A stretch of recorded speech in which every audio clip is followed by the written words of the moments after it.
gente vai dar agora início a um novo capítulo.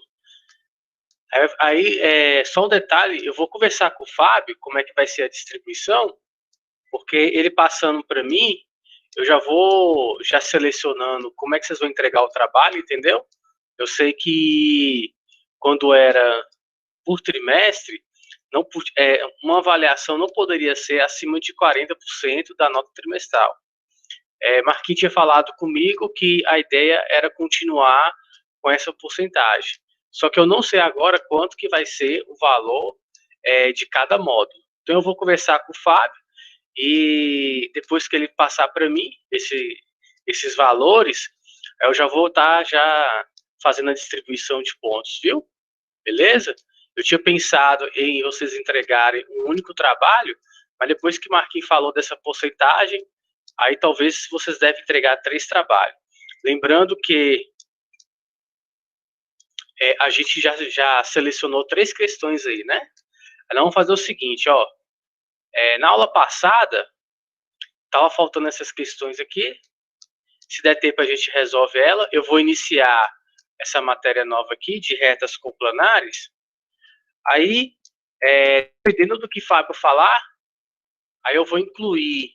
Cadê? Deixa eu voltar aqui. Aí eu vou incluir essas questões aqui no trabalho, mas a gente vai estar fazendo aqui na terça-feira, tá bom?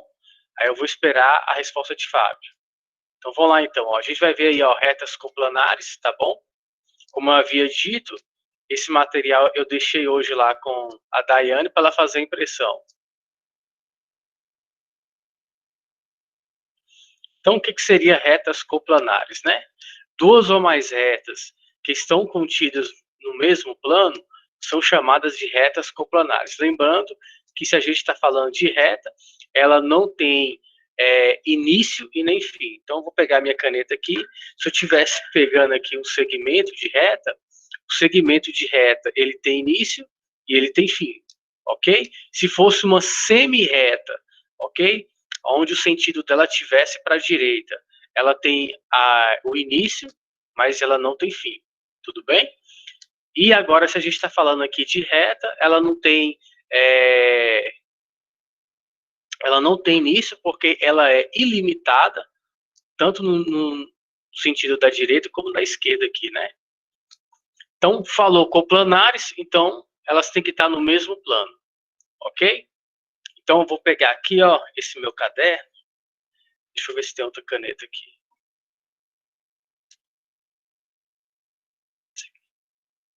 Tem outra pra você? Aqui tinha outra. Tinha uma aqui, ó. Beleza, vou precisar de 3. Aqui, ó, pessoal, ó. Essas duas canetas aqui, ó, imagina como sendo duas retas, tá bom?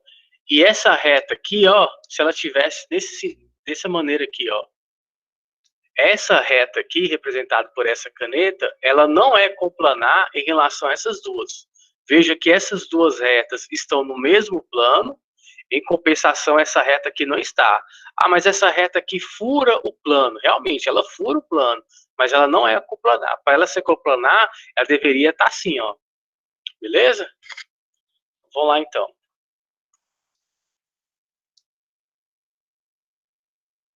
Tá aqui.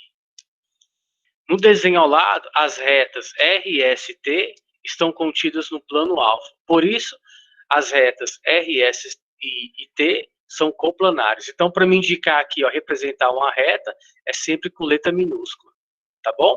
E esse alfa aqui, ela é uma letra o quê? Grega, né? Deixa eu aumentar aqui o áudio, aqui, se alguém perguntar alguma coisa. Vamos ver, então, as posições relativas de duas retas. Duas retas coplanares distintas podem ser uma em relação à outra quanto à posição. Elas podem ser concorrentes ou paralelas. Bem, duas retas coplanares são concorrentes quando possuem um único ponto em comum. Então, veja, ó, eu tenho aqui duas retas que estão no mesmo plano. Se elas estão no mesmo plano, elas são chamadas de coplanares. Agora, elas podem ser concorrentes ou paralelas. Nesse caso aqui, ó, quando elas se cruzam em um único ponto, igual está aqui no caderno, elas são chamadas... Pode falar. Tem aluno querendo participar da aula, disse Lene. Ah, tá. Ok, obrigado. Então, vamos lá, ó. Quando eu tenho duas retas, nesse caso aqui, ó, que elas são coplanares, elas podem ser concorrentes ou paralelas. Se elas se cruzam em um único ponto, elas são concorrentes, beleza? Independente do ângulo que elas fizerem entre si, não interessa. Tocou em um único, se elas se cruzam em um único ponto, logo elas são concorrentes. Às vezes, dependendo do livro, o livro também pode falar que elas possuem um único ponto em comum, também pode ser também utilizado isso, né? Bem, no desenho ao lado, R e S têm em comum apenas o ponto P, foi o que eu acabei de mencionar, né? Elas se interceptam em P.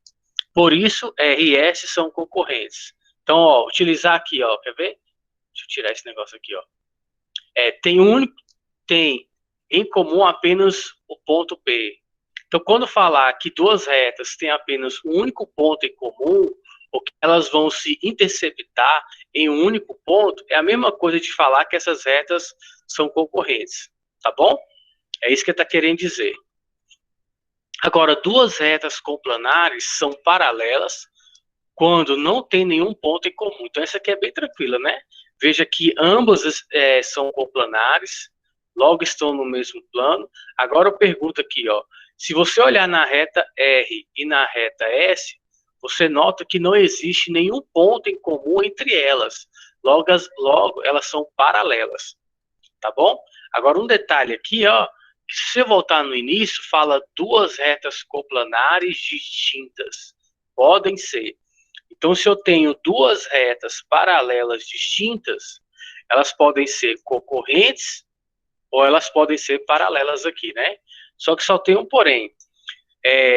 Eu não sei se nesse material vai estar falando, mas se eu tiver duas retas iguais e elas são coplanares, veja aqui, ó, que elas possuem todos os pontos em comum. Então, imagina aqui, ó, eu tenho essa caneta e sobre ela vai ter essa caneta aqui, ó. Então, essas duas retas aqui, elas são paralelas coincidentes. Também acontece isso, viu? Não sei se no material está falando a respeito disso, mas se essas duas retas estão no mesmo plano e possuem todos os pontos em comum, elas são paralelas coincidentes. Tem alguém querendo entrar aqui? Ok. Então vamos lá, né? Pessoal, surgindo as dúvidas aí, vocês abrem o áudio e perguntam, tá bom? Então, ângulos opostos pelo vértice, né? Tem essa abreviatura aqui, ó, PV. Então a gente vai observar a figura ao lado.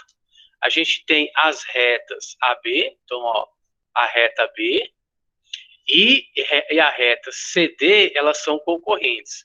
Se elas são concorrentes, elas possuem o um único ponto em comum, que no caso aqui é o ponto O, certo? O ponto O é comum às duas retas. O ponto O pertence às duas retas. Ok, então se esse ponto O ele é comum às duas retas, então ele vai pertencer a ambas as retas. Podemos observar quatro semirretas. Ótimo. Se está falando quatro semirretas, significa que a semirreta, a gente tem que lembrar que na semirreta ela tem o início, mas ela não tem o quê? O fim, porque essa parte aqui é infinita, né? E se você der uma olhadinha aqui, antes de começar a mostrar na figura, presta atenção nisso aqui, ó. Falou as retas. Veja que em cima do AB, no caso aí, ó, tem duas setinhas, uma para a direita e outra para a esquerda. Isso aí é para indicar que é reta, tá bom? Então, se não tivesse escrito a palavra reta, você já tinha que entender que essa representação aqui é uma reta, porque em cima das letras A e B tem uma seta indicando para a direita e outra para a esquerda, tá bom? A mesma coisa a gente pode ver ali no CD. Aí tá. Agora, quando você vê ali, ó, que nessa parte aqui ele fala quatro semirretas, dá uma olhadinha aqui no OA. Veja que quando eu olho o OA, a setinha só está em cima do A. E o B, perdão, e em cima do O não tem aquela setinha. Se a setinha aqui, ó, não tem aqui, ó, em cima do Boa O, significa que o O vai perguntar alguma noite. coisa? Não, estou dando boa noite. Boa noite. Tá bom. Beleza. Então tá, ó. Se eu tenho aqui a semirreta OA, eu começo a olhar aqui em cima da letra OA, em cima do A tem uma seta, e em cima do O não tem essa seta. Então significa que aqui, ó, o meu O, ele vai ser a origem, ok? Vou pegar nesse caso aqui, ó, a origem, e o meu A aqui, ó, ele quer indicar justamente que essa parte aqui é infinita, tá bom? Então vamos dar uma olhadinha aqui, ó. Se ele falou semirreta OA, dá uma olhadinha aqui, ó. Começa no O, e aqui, ó, passa pelo ponto A e segue aqui adiante, ó. Isso aqui é infinito. Beleza? Então aqui está a nossa semirreta OA. A gente também vai ter a semirreta OB, inicia no O, passa pelo ponto B e aqui também é infinito, ó. E o mesmo eu posso dizer da semirreta OC e da semirreta OD. Tudo bem? Próximo aqui, ó. OA e OB são semirretas opostas. Ah, tá. Por que estão falando que é oposta? Porque elas possuem, no caso aqui, a mesma origem, que no caso aqui é o O, né? Então, toda vez que você tiver aqui uma reta, aqui, ó, isso aqui é minha reta. Aí você foi lá, vamos considerar esse pontinho aqui, ó, como a origem, certo? Toda vez que você pegar uma reta e em qualquer ponto dessa reta, você escolhe um ponto e fala que aquele ponto vai ser a origem, logo, esse ponto vai dividir essa reta em duas semirretas, beleza? Então, a reta que tiver desse lado aqui, perdão, a semirreta que tiver desse lado e a semirreta que tiver desse lado, elas serão opostas. Independente se a reta vai estar nesse sentido,